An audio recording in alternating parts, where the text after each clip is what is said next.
Hello my dear friends. तो कैसे हैं आप सभी लोग। तो आज के इस वीडियो लेक्चर में हम आपके सामने लेकर के आए हैं एक नया टॉपिक एंटी ट्यूबरकुलर ड्रग्स। दोस्तों, एंटी ट्यूबरकुलर ड्रग्स को जानने से पहले हम ये जानेंगे कि ट्यूबरकुलोसिस क्या होती है। दोस्तों, एंटी ट्यूबरकुलर ड्रग्स वो ड्रग्स होती हैं जिनको हम ट्यूबरकुलोसिस की प्रिवेंशन और ट्रीटमेंट के लिए यूज करते हैं। तो आइए सबसे पहले हम जान लें कि ट्यूबरकुलोसिस क्या होती है। उसके बाद मैं आपको बताऊंगा एंटी ट्यूबरकुलर ड्रग्स को हम कैसे लर्न कर सकते हैं। और दोस्तों, उसके साथ साथ मैं आपको एक निमोनिक भी बताऊंगा जो कि आपको लर्न करने में बहुत ज्यादा हेल्पफुल होगा। तो दोस्तों, स्टार्ट करते हैं ट्यूबरकुलोसिस।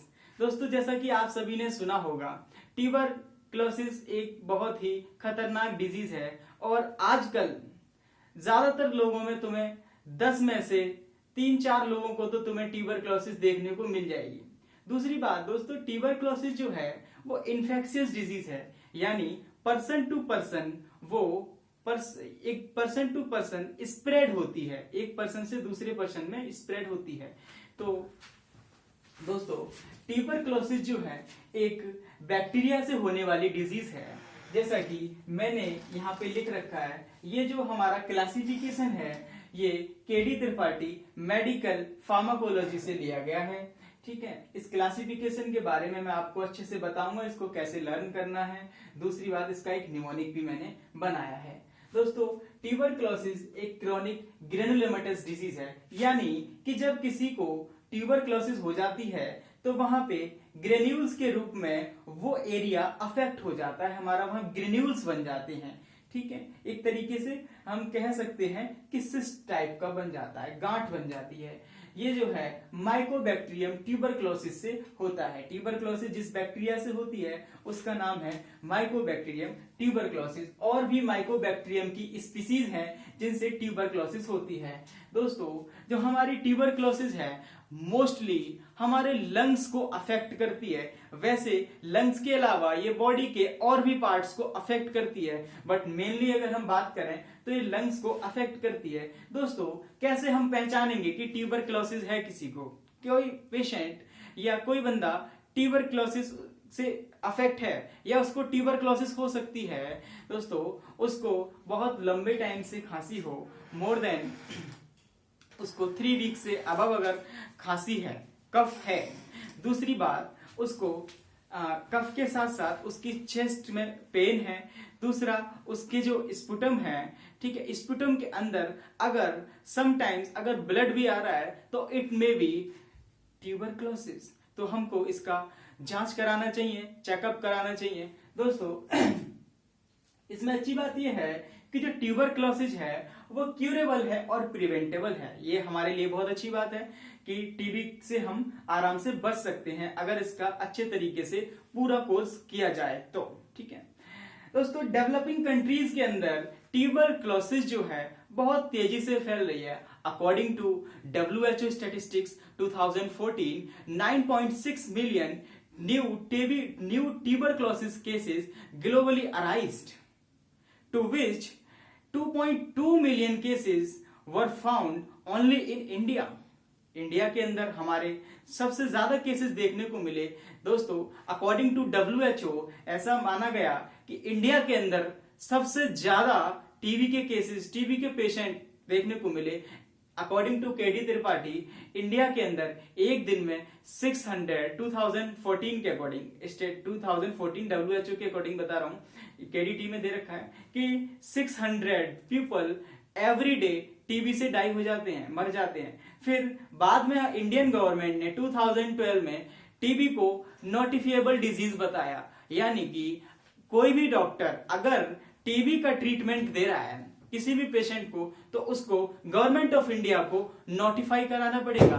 लोगों को टीबी से अवेयर करने के लिए हमारी गवर्नमेंट टाइम टू टाइम्स बहुत सारे नेशनल अवेयरिंग प्रोग्राम्स चलाती रहती है, जिससे कि लोगों को जागरूक किया जाता है। तो आइए दोस्तों, हम स्टार्ट करते हैं ट्यूबरकुलोसिस का क्लासिफिकेशन। दोस्तों, इसमें ये लिखा है कि 1/3 of world population is affected with Mycobacterium tuberculosis. ठीक है, तो हम क्लासिफिकेशन पे आते हैं सीधा सीधा।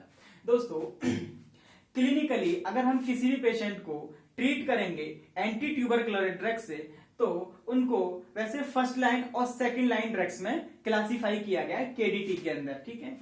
ठीक है, दूसरा फर्स्ट लाइन और सेकंड लाइन के अलावा हमने इनको 5 ग्रुप्स में उनकी एफिकेसी के अकॉर्डिंग डिवाइड किया हुआ है, ठीक है। तो फर्स्ट लाइन और सेकंड लाइन की भी बात करेंगे और हम ग्रुप्स के अकॉर्डिंग भी बात करेंगे। दोस्तों ग्रुप में हमने जो ट्यूबरकुलर ड्रग्स हैं वो हमने 5 ग्रुप में डिवाइड किया है, ग्रुप 1, ग्रुप 2, ग्रुप 3, ग्रुप 4 और ग्रुप 5।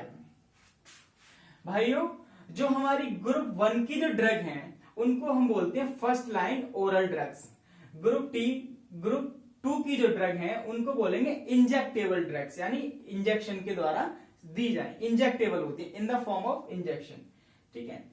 तीसरी जो है वो है फ्लूरोक्विनोलोन्स, ये सभी एंटीबायोटिक हैं। चौथे ग्रुप में हमने, फोर्थ ग्रुप में हमने रखा है सेकंड लाइन ओरल ड्रग्स को रखा है और फिफ्थ ग्रुप में रखा है अनक्लियर एफिकेसी वाली ड्रग्स को। अभी इनकी जो एफिकेसी है, जो इनकी प्रभाविकता है वो अभी अनक्लियर है, ठीक है, लेकिन ये अभी इनको अप्रूवल मिल चुका है गवर्नमेंट के द्वारा। इनको हम एज अ रजिस्टर स्टोर करके रख सकते हैं, बाद में हम इनका यूज कर सकते हैं, ठीक है, इनका अप्रूवल मिल चुका है इनको। दोस्तों मैं बताता हूं आपको कि हमें क्लासिफिकेशन कैसे याद करना चाहिए। क्लासिफिकेशन हमें याद करने के 2-3 तरीके हैं।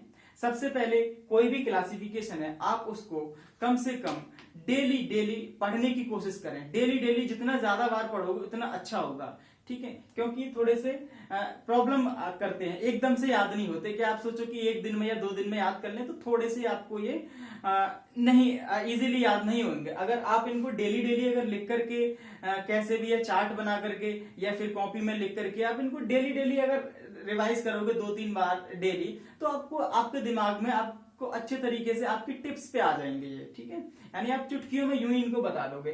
तो मेरा मतलब ये निमोनिक बताने से पहले मैं आपको बता दूं कि आपको क्लासिफिकेशन तो आपको याद करने ही पड़ेंगे हर हालत में, ठीक है।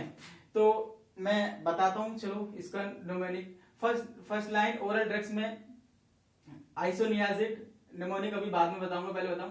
आइसोनियाजिड, रिफेम्पिन, पायराजीनामाइड, इथम्ब्यूटोल को रखा है, ठीक है। इंजेक्टेबल ड्रग्स के अंदर हमने स्ट्रेप्टोमाइसिन, कैनामाइसिन, एमिकामाइसिन और कैप्रियोमाइसिन को रखा है। उसके बाद हमारे दोस्तों फ्लोरोक्विनोलोन्स हैं।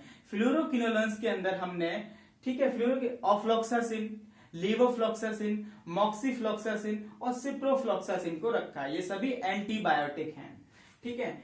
फोर्थ ग्रुप के अंदर हमने सेकंड लाइन ओरल ड्रग्स को रखा है, ओरली ली जाएंगे। इथायोनियामाइड, प्रोथायोनियामाइड और उसके बाद पास लिखा है मैंने यहाँ पे पैरा अमाइनो सैलिसिलिक एसिड, ठीक है। रिफाब्यूटिन, रिफापेंटिन। उसके बाद दोस्तों हमने अनक्लियर एफिकेसी वाली ड्रग्स को भी रखा है। इसमें बेडाक्यूलिन, क्लेरिथ्रोमाइसिन, कोएमोक्सिक्लेव के अलावा हमारे यहाँ पे क्लोफाजाइन, लेनाजोलिड और इमीपेनेम, ठीक है। इसको हम सिलेस्टिन भी बोलते हैं, सिलेस्टिन, ठीक है, सिलेस्टिन भी इनको हम इसका दूसरा नाम है। अब देखो मैं इसका निमोनिक बता देता हूं आपको, ठीक है। वैसे तो टीबी के केसेस में ज्यादातर फर्स्ट लाइन ड्रग ज्यादा इफेक्टिव होती है। ये तो ग्रुप के अकॉर्डिंग है। अगर हम फर्स्ट लाइन सेकंड लाइन के हिसाब से बांटे तो ये वाली जो ड्रग है ना ये फर्स्ट लाइन है। ये क्या है? फर्स्ट लाइन का मतलब ये होता है कि ये इनकी एफिकेसी ज्यादा होती है और लेकिन टॉक्सिसिटी कम होती है। एफिकेसी यानी ज्यादा अच्छा प्रभाव दिखाएंगी, टॉक्सिसिटी साइड इफेक्ट्स कम होंगे। दूसरी, ये जो तीनों ग्रुप रखे हैं ये सेकंड लाइन में रखे हैं, ठीक है, सेकंड लाइन। इनमें क्या है, या तो इनकी एफिकेसी कम होगी, टॉक्सिसिटी ज्यादा होगी, या दोनों हो सकते हैं, एफिकेसी भी कम होगी और टॉक्सिसिटी ज्यादा होगी। ये सेकंड लाइन ड्रग्स हैं, ठीक है। उसके बाद ये हमारी अनक्लियर एफिकेसी वाली ड्रग होती है। तो हमको क्या है कि पेपर में लिखने के लिए हमें सबसे पहले इनकी मेन हेडिंग्स याद करनी पड़ेंगी, मेन हेडिंग्स। तो इसके लिए मैंने एक निमोनिक बनाया है, मैंने इसके लिए बनाया है कि ओ, इसका हम लेते हैं ओ, ठीक है, उसके बाद IG, IJ है पर मैं इसको IG बोल रहा हूं, IG।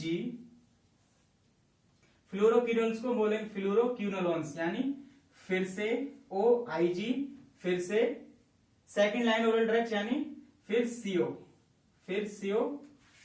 U, यानी इसका मतलब है IG एक पोस्ट होती है पुलिस लाइन में कि यानी OIG फिर से U, यानी तुम फिर से IG बन गए, यानी O का मतलब देखो first line oral drugs, IG मतलब इंजेक्टेबल ड्रग्स, ग्रुप 1 में, ग्रुप 2 में इंजेक्टेबल ड्रग्स, ग्रुप 3 में फ्लोरोक्विनोलोन्स, ग्रुप 4 में सेकंड लाइन ओरल ड्रग्स, फिर SUO लिखना है, और U का मतलब अनक्लियर एफिकेसी वाली ड्रग्स। दोस्तों उसके बाद ये होगी, ठीक है। अब इनको कैसे याद करेंगे, अब देखो दोस्तों इसके लिए मैंने एक ट्रिक बनाई है, इस रफ्तार से यानी इस रफ्तार से प्यार इतना। दोस्तों लास्ट में मैं आपको ट्रिक को लिख दूंगा, ठीक है, आप उसको देख लेना।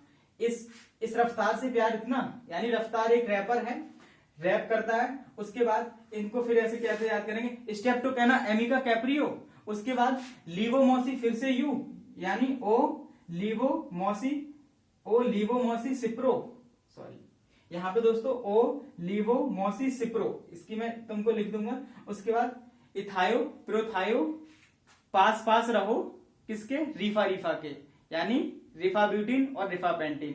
उसके बाद एक दोस्तों बी ग्रेड मिलता है CCC के एग्जाम में, ठीक है, CCC का एग्जाम होता है, तो बी ग्रेड मिला है CCC में, ले लो इंपोर्टेंट है, तो यानी बी मतलब बेडाक्यूनोलाइन, क्लैरिथ्रोमाइसिन फर्स्ट सी से, दूसरी सी से कोएमोक्सिक्लेव, तीसरी सी से क्लोफिजामाइन, ठीक है। और उसके बाद ले लो इंपोर्टेंट है, ठीक है, ले लो यानी लिनेजोलिड, और इंपोर्टेंट है एमीपेनेम, ठीक है दोस्तों। तो मैं इसकी जो ट्रिक है, इसका जो निमोनिक है याद करने का, मैं आपको अभी लिख दूंगा वीडियो खत्म करने के बाद। तो आज की वीडियो में यहीं समाप्त करता हूं, थैंक यू।